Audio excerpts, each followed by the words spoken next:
শুভ বিজয়া দশমীর আন্তরিক শুভেচ্ছা ও ভালোবাসা সবাইকে। সবাই ভালো থেকো, সুস্থ থেকো।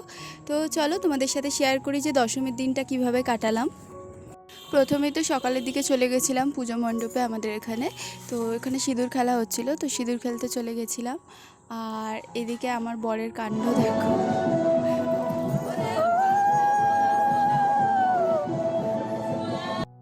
যাই হোক, তারপর বাড়ি এসে দেখলাম যে শাশুড়ি মা সব রান্না করে রেখেছেন, আর আমি শুধু মাছটা করেছিলাম সেদিন।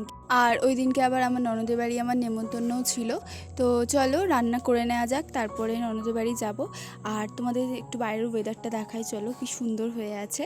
তো এই যে চলেও এসেছি ননদের বাড়ি। আর কি কি খেলাম দেখাই তোমাদের, চলো। এখানে ছিল ভাত, সব রকমের ভাজা, আর ছিল হচ্ছে পালং শাক, আর খেয়েছিলাম হচ্ছে দেশি মুরগির মাংস। তো আমি তো প্রথমবারের মতো খেলাম, আর আমার তো বেশ ভালোই লেগেছে। তোমরা কারা কারা দেশি মুরগির মাংস খেয়েছো বা খেতে ভালোবাসো অবশ্যই কমেন্টে জানাবে। তারপর বাবুর সাথেও একটু খেলে নিলাম আমরা।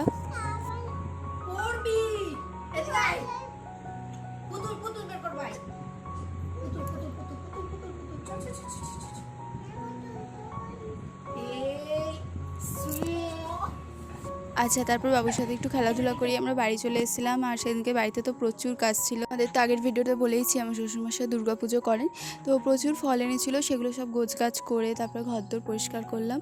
আর এইভাবেই কাটালাম দশমীর দিনটা। তো চলো দেখা হচ্ছে নেক্সট ভিডিও।